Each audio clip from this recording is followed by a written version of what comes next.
Hello everyone, Ram Ram सभी को। All study channel में आप सभी का स्वागत है। तो आज की हमारी क्लास रहेगी राजस्थान का भौतिक विभाजन। ज़्यादा लंबी क्लास हम नहीं लेंगे, आपकी छोटी सी क्लास लेंगे। उसमें हम आपको इतना कंटेंट करवाएंगे जो आपके एग्जाम के लिए वेरी वेरी इंपॉर्टेंट होगा। आपकी एग्जाम में भूगोल से आपके एक भी क्वेश्चन है वो यहाँ से बाहर नहीं जाएगा। ये मैं 100% आपकी इसमें गारंटी ले रही हूँ कि यहाँ से क्वेश्चन है वो बाहर नहीं जाएंगे। इसी में से आपके जो क्वेश्चन है वो बनेंगे। तो अगर आप चैनल पर नए हैं तो चैनल को ज्वाइन कर लीजिएगा, बेल आइकन को ऑन कर लीजिएगा ताकि नोटिफिकेशन सबसे पहले आपके पास आ जाए। क्लास को अपने दोस्तों से ज्यादा शेयर कीजिए। ठीक है, तो चलिए क्लास को स्टार्ट करते हैं। जितने भी भौतिक विभाजन से क्वेश्चन बन रहे हैं और जितने क्वेश्चन पीछे के एग्जाम्स में आए हुए हैं वो सारे हम आपको इसमें कवर अप करवाएंगे और आगे क्वेश्चन किस तरह के क्वेश्चन आपके आने की आशंका है वो भी हम आपको बताएंगे। तो चलिए क्लास को शुरू करते हैं। यह है राजस्थान का भौतिक विभाजन। तो हम थोड़ा आपको थ्योरेटिकल पढ़ाएंगे ताकि आपको क्वेश्चन करने में आसानी हो और थ्योरेटिकल चीजें भी आपको आ जाएं। तो थोड़ा थ्योरेटिकल और थ्योरी और क्वेश्चन एमसीक्यू है वो दोनों ही हम इसमें आपको करवाएंगे। ठीक है, थ्योरी और एमसीक्यू दोनों इसमें हम आपको करवाएंगे। तो चलिए स्टार्ट करते हैं। राजस्थान का जो भौतिक विभाजन है वो 4 भागों में किया गया है। 4 भागों में भौतिक विभाजन किया गया है, जिसमें पहला है उत्तर पश्चिमी मरुस्थल प्रदेश। उत्तर पश्चिमी मरुस्थल प्रदेश है, ये सबसे नवीन भाग है। ठीक है, उत्तर पश्चिमी मरुस्थल प्रदेश है, ये सबसे नया भाग है। इसका क्षेत्रफल है, कितने क्षेत्र में है ये, तो 61.11% भाग पर ये फैला हुआ है। जनसंख्या इसमें 40% जनसंख्या है वो निवास करती है। ठीक है, तैतीस सागर का ये अवशेष है। वर्षा यहाँ से 10 से 40 सेमी के बीच की यहाँ वर्षा होती है। यहाँ की जो जलवायु है वो शुष्क एवं अर्ध शुष्क है। शुष्क और अर्ध शुष्क जलवायु है वो पश्चिमी मरुस्थल क्षेत्र में पाई जाती है। मिट्टी है वो यहाँ की रेतीली है, जिसको एल्फिसोल बोलते हैं। ठीक है, नदियां हैं इसमें, जो पश्चिमी क्षेत्र है उसमें कौन कौन सी नदियां हैं, तो इसमें आपके घग्गर और लूनी नदी है। ये लेनी लिखा है, इसका होगा आपका लूनी नदी। ठीक है, ये लूनी नदी आएगा यहाँ पे। तो लूनी नदी है। फसल में यहाँ बाजरा गंवार और मोठ, बाजरा गंवार और मोठ है वो अधिकतर जो फसल है वो यहाँ पे बोई जाती है। कांटेदार झाड़ियां हैं वो यहाँ पर पाई जाती हैं। तो ये था आपका पहला विभाजन जो है आपका उत्तर पश्चिमी मरुस्थल प्रदेश। ठीक है, ये आपको यहाँ हर एक जो लाइन से है वो हर एक लाइन से क्वेश्चन बने हुए हैं, तो ये आप नोट कर लीजिएगा साथ साथ में, या फिर क्लास को 2 बार या 3 बार आप रिपीट कर करके देख लीजिएगा, आपको आराम से याद हो जाएगा। क्षेत्रफल है वो आपका रहेगा 61.11% भाग है। जनसंख्या है यहाँ पे 40% जनसंख्या निवास करती है। 10 से 40% सेमी तक यहाँ वर्षा होती है। तैतीस सागर का ये अवशेष है। जलवायु शुष्क एवं अशुष्क जलवायु यहाँ है। मिट्टी है जो रेतीली है, जिसको एल्फिसोल बोलते हैं, एरिडोसोल बोलते हैं, सॉरी एरिडोसोल, एल्फिसोल नहीं एरिडोसोल बोलते हैं। फसल है ये सभी। अगला है आपका दूसरा है अरावली पर्वतीय प्रदेश। दूसरा भाग है इसका अरावली पर्वतीय प्रदेश। ये सबसे प्राचीन है, तो अरावली सबसे प्राचीन श्रृंखला है वो है आपकी अरावली, सबसे प्राचीनतम श्रृंखला है। प्राचीनतम श्रृंखला है वो आपकी अरावली है। ये 9.1 भाग पर है, यानी इसका जो क्षेत्रफल है वो 9.1% भाग पर है। इसमें जो जनसंख्या है 10% जनसंख्या वो इसमें निवास करती है। नदी है यहाँ की मुख्य नदी है वो यहाँ की बनास नदी है। जलवायु है वो उपाद्र प्रकार की जलवायु है वो यहाँ पाई जाती है। और ये गोंडवाना लैंड का अवशेष है, ये आपको ध्यान रखना है। मरुस्थल वाला है वो तैतीस सागर का है, मरुस्थल वाला तैतीस सागर का है। और अरावली पर्वतमाला है वो गोंडवाना लैंड का अवशेष है। वर्षा है वो 40 से 60 सेमी के बीच यहाँ वर्षा होती है। उष्ण कटिबंधीय कांटेदार जो झाड़ियां हैं वो यहाँ पे पाई जाती है। मृदा है वो काली भूरी पथरीली मृदा होती है, जिसको इंसेप्टिसोल मृदा है वो बोला जाता है। अधिकतम यहाँ पे खनिज खनिज खनिज है। अरावली पर्वत जो माला है उसमें जो खनिज है वो बहुतायत पाए जाते हैं, यानी अधिकतम खनिज है वो यहाँ पाए जाते हैं। फसल है तो फसल यहाँ पे मक्का और ज्वार की जो फसल है वो यहाँ पे बोई जाती है। ठीक है, अगला विभाजन है, अगला विभाजन है पूर्वी मैदानी प्रदेश। तैतीस सागर का अवशेष है। पूर्वी मैदानी प्रदेश है, ये भी तैतीस सागर का अवशेष है। मरुस्थल है वो भी तैतीस सागर का अवशेष है। तो ये आपके तैतीस सागर का अवशेष है। 23.3% क्षेत्रफल पर फैला है। कम क्षेत्रफल पर है, अधिक जनसंख्या यहाँ निवास करती है। तो यहाँ 39% जनसंख्या है वो निवास करती है। पूर्वी मैदानी प्रदेश है, इसमें आपके 23.3% क्षेत्रफल पर ये फैला हुआ है। 39% जो जनसंख्या है वो यहाँ निवास करती है। 60 से 80 सेमी तक की यहाँ वर्षा होती है। जलवायु है वो आर्द्र प्रकार की होती है। और इसमें कौन कौन सी नदियां हैं, तो नदियां हैं इसमें आपकी बनास, बाणगंगा, चंबल और माही नदियां हैं वो इसमें प्रवाहित होती हैं। ये इस नदियां हैं वो इसमें प्रवाहित होती हैं। जलोढ़ दोमट मृदा, जिसको एल्फिसोल मृदा है वो कहा जाता है, ये सबसे उपजाऊ मृदा है, सबसे उपजाऊ मृदा है। ठीक है, सबसे उपजाऊ मृदा है। यहाँ पे फसल है तो गेहूं, चना, जौ और सरसों की फसल है वो इस क्षेत्र में, इस भाग में उगाई जाती है और सर्वाधिक भीड़ वाला क्षेत्र भी यहाँ पर है। सर्वाधिक भीड़ वाला क्षेत्र भी इसी भाग में है। अगला है आपका दक्षिणी पूर्वी पठारी प्रदेश। दक्षिणी पूर्वी पठारी प्रदेश है, इसको गोंडवाना लैंड का अवशेष बोला जाता है। अरावली पर्वतमाला और दक्षिणी पूर्वी पठारी प्रदेश है, ये गोंडवाना लैंड के अवशेष हैं। 6.49 क्षेत्रफल फैला है। सबसे कम क्षेत्रफल पर ये जो प्रदेश है वो फैला हुआ है। 6.49% पर फैला हुआ है। 11% जनसंख्या है वो इसमें निवास करती है। 80 से 120 सेमी वर्षा यहाँ पे होती है और अति आर्द्र जलवायु है वो यहाँ पाई जाती है। सदाबहार वन है, सागवान वन, बांस वन ये यहाँ पे पाए जाते हैं। काली लाल कछारी मृदा जिसको वर्टिसोल बोलते हैं, ये मृदा है वो यहाँ पे पाई जाती है। मसाले जो जितने भी प्रकार के मसाले होते हैं, सोयाबीन, कपास आदि की यहाँ पे खेती है वो की जाती है। इसमें कौन कौन सी नदियां हैं वो प्रभावित होती हैं, तो चंबल नदी, पार्वती, आहू, काली सिंध और परवन नदियां हैं वो इस क्षेत्र में प्रभावित होती हैं। तो ये थे इसके 4 भाग जो हमने आपको करवा दिए हैं। अब जो क्वेश्चन है वो यहीं से क्वेश्चन बनेंगे, तो वो आप आराम से सारे क्वेश्चन के आंसर है वो आप दे सकते हैं। थ्योरेटिकल पढ़ना है, उसके बाद में क्वेश्चन के आंसर आपको देने हैं। आप देखते रहिएगा मेरे साथ साथ, क्लास को पूरा अंत तक आपको देखना है।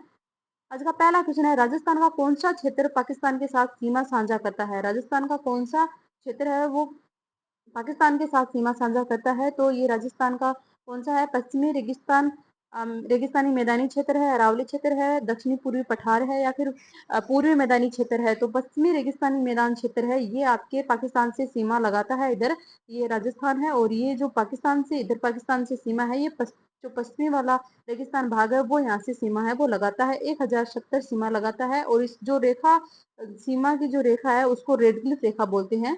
रेड क्लिफ रेखा बोलते हैं। ठीक है, 1947 में इसका निर्धारण है वो किया गया था। अगला क्वेश्चन है, राजस्थान में थार मरुस्थल से प्रभावित क्षेत्रफल व जनसंख्या का प्रतिशत कितना है? थ्योरेटिकल में आपने मैंने जितनी थोड़ी पढ़ाई थी उसमें ये क्वेश्चन, ये इस क्वेश्चन का आंसर है वो छुपा हुआ था। अगर आपने अच्छी तरह पढ़ा है तो आप इसका आंसर आराम से देख सकते हैं क्या होगा। तो राजस्थान में थार मरुस्थल से प्रभावित क्षेत्रफल व जनसंख्या बतानी है, तो 50%, 50%, 61%, 40%, 70%, 60% या 23% या 39%। तो इसका आंसर होगा ऑप्शन नंबर बी, 61%। तो इसमें क्षेत्रफल है और जनसंख्या है वो 40% है। ठीक है, अगला क्वेश्चन है, राजस्थान में मरुस्थल का विस्तार किस दिशा में हो रहा है? राजस्थान में मरुस्थल का विस्तार है वो किस दिशा में हो रहा है? पूर्व से पश्चिम हो रहा है, उत्तर से दक्षिण से उत्तर हो रहा है, पश्चिम से पूर्व हो रहा है या उत्तर से दक्षिण हो रहा है? तो अरावली पर्वतमाला है, ये हमारा राजस्थान है। राजस्थान ऐसा ही है, इसको ये मत सोचना कि ये क्या बना दिया मैंने। और ये है आपकी अरावली पर्वतमाला। तो अरावली पर्वतमाला का जो विस्तार है वो पश्चिम से पूर्व की ओर हो रहा है, पश्चिम से पूर्व की ओर हो रहा है। ठीक है, तो ये इसका आंसर होगा ऑप्शन नंबर सी। अगला क्वेश्चन है, लाठी सीरीज क्या है? लाठी सीरीज है वो क्या है? तो वन संरक्षण कार्यक्रम है, भूमिगत जलपट्टी है, सेवन घास है या उपरोक्त सभी है? इनमें से लाठी सीरीज क्या है? तो लाठी सीरीज है ये एक भूगर्भित जल पट्टी है, भूमिगत जल पट्टी है। ठीक है, अगला क्वेश्चन है, लूनी बेसिन राजस्थान के किस क्षेत्र का भाग है? लूनी बेसिन है वो राजस्थान के किस क्षेत्र का भाग है? पश्चिमी मरुस्थल का भाग है, पूर्वी मैदानी भाग है, अरावली पर्वतीय प्रदेश है या दक्षिणी पूर्वी पठार का भाग है? तो लूनी नदी है वो आपके पश्चिमी मरुस्थल का भाग है। हमने पढ़ा था कि जो पश्चिमी मरुस्थल है उसमें लूनी नदी है वो प्रवाहित होती है, तो लूनी नदी का क्षेत्र है वो पश्चिमी मरुस्थल में होगा। अगला क्वेश्चन है आपका, गोडवाड़ प्रदेश को कहा जाता है? गोडवाड़ प्रदेश है वो किसको कहा जाता है? घग्गर के मैदान को कहा जाता है, चंबल बेसिन को कहा जाता है, लूनी जवाई बेसिन को कहा जाता है या काली सिंध बेसिन को कहा जाता है? तो घग्गर का मैदान है ये आपके हनुमानगढ़ गंगानगर में है। हनुमानगढ़ गंगानगर में है, गंगानगर में है। चंबल नदी है ये आपके कोटा कोटा बूंदी, सवाईमाधोपुर, करौली, धौलपुर में होते हुए ये यमुना नदी में मिल जाती है। यमुना नदी में मिल जाती है और ये मध्य प्रदेश के महू की पहाड़ियों से निकलती है। एमपी के महू की पहाड़ियों से यह निकलती है। ठीक है, तो इसका आंसर होगा लूनी जवाई बेसिन है, इसको गोडवाड़ प्रदेश के नाम से जाना जाता है। अगला क्वेश्चन है, अरावली पर्वत का विस्तार है, अरावली पर्वत है इसका विस्तार है मध्य प्रदेश के सीहोर से दिल्ली तक, राजस्थान के उदयपुर से दिल्ली तक, गुजरात के पालमपुर से दिल्ली तक, उत्तर प्रदेश के आगरा से दिल्ली तक। तो अरावली पर्वत श्रृंखला है, इसका जो विस्तार है वो गुजरात के पालमपुर से दिल्ली तक इसका विस्तार है। ठीक है, अगला क्वेश्चन है, प्रतापगढ़ किस क्षेत्र का भाग है? प्रतापगढ़ है वो किस क्षेत्र का भाग है? काठल का मैदान है, भोराट का पठार है, गोंडवाना लैंड का है या छप्पन का मैदान है? तो प्रतापगढ़ है, ये कांठल का मैदान है। प्रतापगढ़ को कांठल का मैदान है वो कहा जाता है, कांठल प्रदेश के नाम से भी जाना जाता है। कांठल प्रदेश अभी प्रतापगढ़ को कहा जाता है। बाकी छप्पन का मैदान है, ये प्रतापगढ़ व बांसवाड़ा के बीच का जो क्षेत्र है, 56 गांव का समूह है। प्रतापगढ़ और बांसवाड़ा के बीच के 56 गांवों के समूह है को छप्पन का मैदान है वो कहा जाता है। छप्पन की पहाड़ियां हैं वो आपके बाड़मेर में है। छप्पन की पहाड़ियां हैं वो बाड़मेर में है। छप्पन की पहाड़ियां बाड़मेर में है। कॉपी पेन से आप नोटबुक में नोट करते रहिएगा, ठीक है। राजस्थान के किस भाग में मुकुंदरा की पहाड़ियां स्थित हैं? राजस्थान के किस भाग में मुकुंदरा की पहाड़ियां हैं वो स्थित हैं? क्या शेखावाटी प्रदेश में है, हाड़ौती प्रदेश में है, माही बेसिन में है या दक्षिण अरावली में है? तो जो हाड़ौती प्रदेश है इसमें आपके मुकुंदरा हिल्स की जो पहाड़ियां हैं वो स्थित हैं। अगला क्वेश्चन है, राजस्थान में छप्पन का मैदान किस नदी बेसिन में स्थित है? राजस्थान में छप्पन का मैदान है वो किस नदी बेसिन में स्थित है? तो बनास में है, चंबल में है, माही में है या लूनी में है? तो छप्पन का मैदान है वो माही नदी में है। माही नदी है ये यू आकार में बहती है, मध्य प्रदेश से आती है और गुजरात से निकलकर अरब सागर में चली जाती है और यू आकार में बहती है और कर्क रेखा को ये 2 बार काटती है। कर्क रेखा को 2 बार काटती है, ठीक है। और यू आकार में बहती है ये नदी, बहुत बार एग्जाम में पूछा गया है इसको। आदिवासियों की गंगा है वो इसको कहा जाता है। आदिवासियों की गंगा है वो इसको कहा जाता है। अगला क्वेश्चन है, राजस्थान में सर्वाधिक सबसे ऊंचा पर्वत शिखर किस जिले में है? सबसे ऊंचा जो पर्वत शिखर है वो कौन से जिले में है? जालोर में है, नागौर में है, सिरोही में है या चूरू में है? तो सबसे ऊंचा पर्वत शिखर है वो माउंट आबू गुरु शिखर है। माउंट आबू गुरु शिखर है जो कि आपके सिरोही में है, ठीक है। अगला क्वेश्चन है, इनमें गलत युग्मों को आपको पहचाना है। गलत युग्म है वो कौन सा है? तो सिरोही है वो अचलगढ़ है, अजमेर तारागढ़ की है, जयपुर खो दरगाह, ये खो चोटी है, वाली खोप नहीं होगी, हाँ खो चोटी है और सीकर की गुरु शिखर है। तो गलत पहचाना है, तो जो गुरु शिखर है वो सीकर की नहीं, वो सिरोही की है। सिरोही की है, ठीक है। तो इसका आंसर होगा ऑप्शन नंबर डी। अगला क्वेश्चन है, राजस्थान के किस जिले में जरगा पर्वत है? राजस्थान के किस जिले में जरगा पर्वत है? सिरोही में, उदयपुर में, अलवर में, जयपुर में? तो जरगा पर्वत है वो उदयपुर में है। सिरोही में गुरु शिखर है, गुरु शिखर है, शेर है, अचलगढ़ है, ये सभी आपके सिरोही की हैं।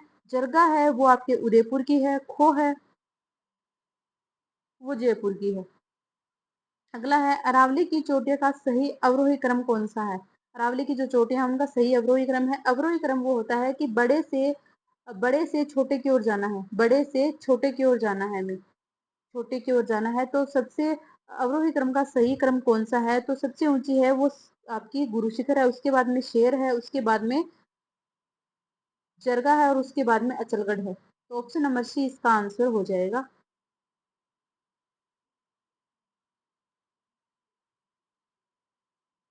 अगला क्वेश्चन है, शेर पर्वत चोटी की ऊंचाई कितनी है? शेर पर्वत चोटी उसकी ऊंचाई कितनी है? 1722 है,